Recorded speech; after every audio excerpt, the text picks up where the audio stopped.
Just a few nights ago, we were standing right here. I gave you 2 chances. 2. Not to count the Miami Heat out. Yeah. You counted them out, and it came down to late game execution the same way it did in Game 4, except this time Miami executed. I can't explain. Listen, bottom line is this. Jimmy Butler was sensational, just like he was in Game 3. He showed up in Game 5, had another triple-double, 35, 12, and 11. Duncan Robinson came out of nowhere. This is a guy, forget missing shots. He couldn't get off shots against the Los Angeles Lakers. He dropped 26 tonight, hit 7 threes. But some of the key pivotal plays down the stretch, the Lakers messed up on. LeBron James has it going all night. He drives to the lane, makes the right play in terms of kicking it out to Danny Green. Right. But Danny Green has not been your shot maker in this series or arguably throughout these playoffs. Everything was going for LeBron James. Why pass him the ball, particularly when Anthony Davis is in the opposite corner wide open and he delivered the goods for you against Denver to win one of those games. So you might have kept the ball for yourself or gave it to your man, Anthony Davis. I did not anticipate this happening. Major props to the Miami Heat. And now that Anthony Davis's health is questionable because of his heel. Right. Now this is a problem because if he's not ready to go in Game 6 Sunday, then Miami, already playing with house money, could end up being at a decided advantage, and it may take a Herculean effort for LeBron James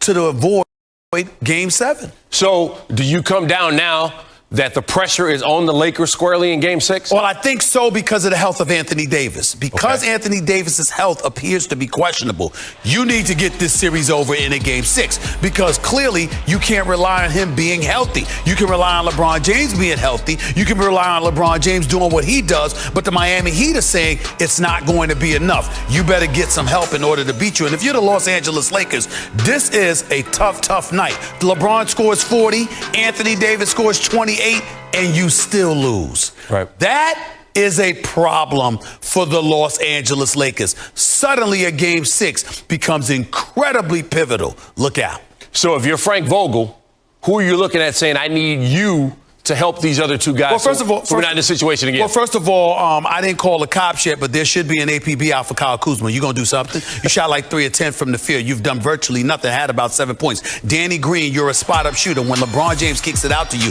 you're supposed to be the modern-day version of Steve Kerr or the modern-day version of John Paxson or somebody like that. The star kicks it out to you, and you hit a wide-open shot to deliver the goods. Not brick it the way that he did. Guys got to be on their P's and Q's. They got to be up on it, but you need someone other than Kentavious Caldwell-Pope to help LeBron James and Anthony Davis make shots. I don't really have a rooting interest. I just enjoy good basketball, and I want to see some more. So I don't mind let's do it seeing Sunday more. night. I don't like being wrong, but damn, I was wrong. You gave me not 1 but 2 chances. You got me on this Friday night, bro. I got to admit it. All right, we'll see if they can do it again. Kill and get better with the process, and you stay in the moment, which I am, and understanding that we can be better. And how we, make the adjustments and how we learn from tonight, tomorrow in our film session, and when we get together and prepare ourselves for Sunday, we'll show the difference. LeBron, I was wondering if you could sort of take us through that last minute of the game, just sort of the ups and downs of it, and then also your mentality as you were driving in. Frank described it as you were ready to take on the whole team, and then saw Danny open at the top. Obviously, it was back and forth, big play after big play. Couple, questionable calls that swayed their way, put Jimmy to the free throw line. Obviously, we can't do that. He's been, damn near perfect at the free throw line in the series. We just need to get one stop. We feel like if we can get one stop, we can do something on the offensive end. But we got a hell of a look. We got a hell of a look to win the game, to win the series. Didn't go down. And then we got the offensive rebound. We turned the ball over. I thought, we had a lot more time than I think we even thought after the offensive rebound. And pass wasn't executed as we would like. But we got to be better. We just got to be better in Game 6 and close the series. Hey, LeBron, you've obviously been on the other side of this, coming back from a 3-1 deficit. Is there something about that experience, do you think, that helps you understand what it will take to kind of slam the door on Miami now that it's been somewhat left ajar for them?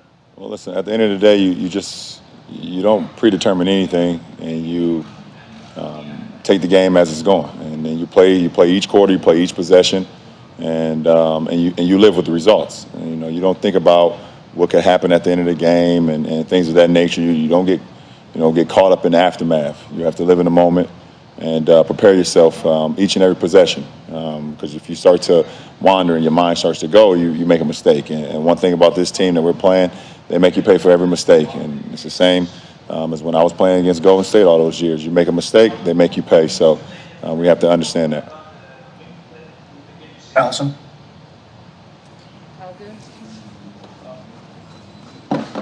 Obviously, two vets and Danny and Markieff were involved in that play.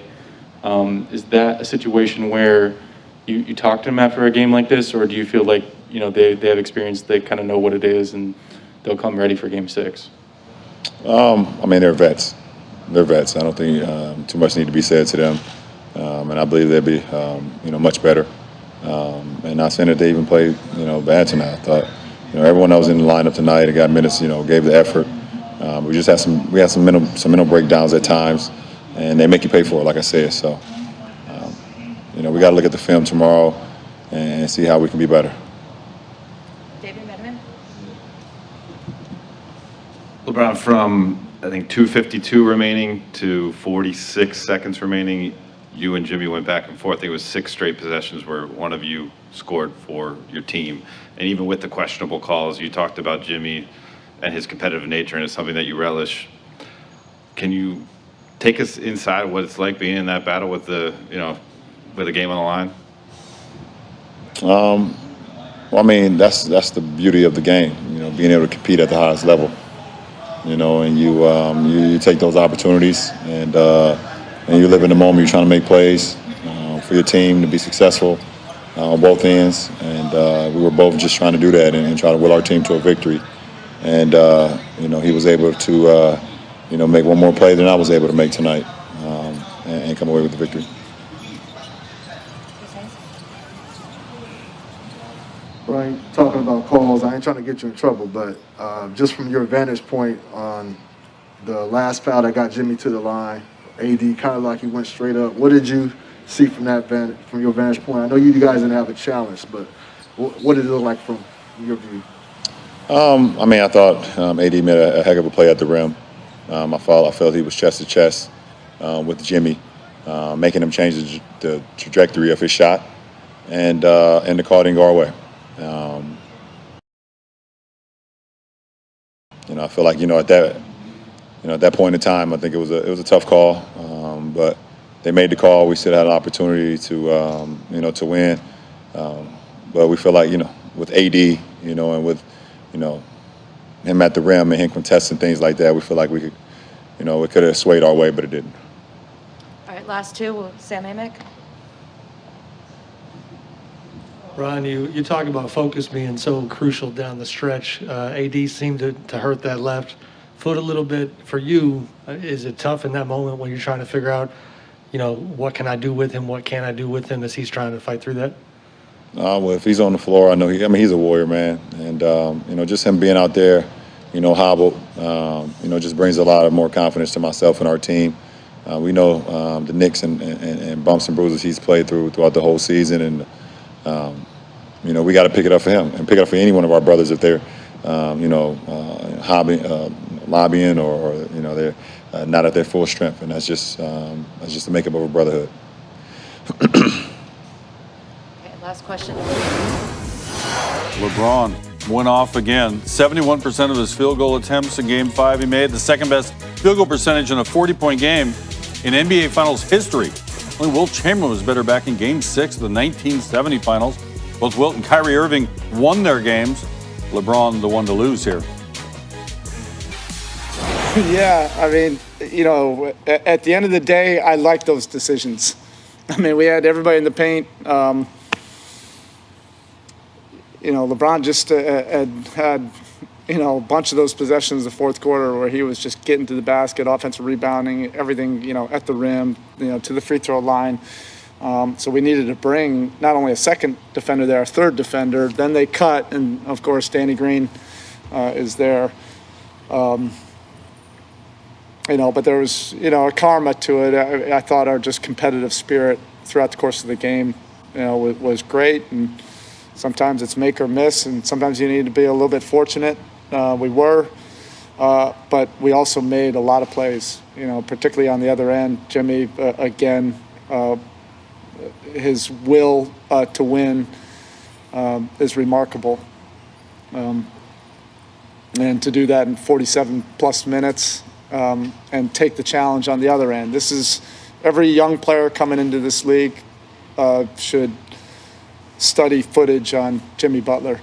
The definition of a two-way player, competing on both ends, 5 steals, and then making those big plays down the stretch for us offensively. And I know guys have been telling Duncan ever since he got here, just shoot.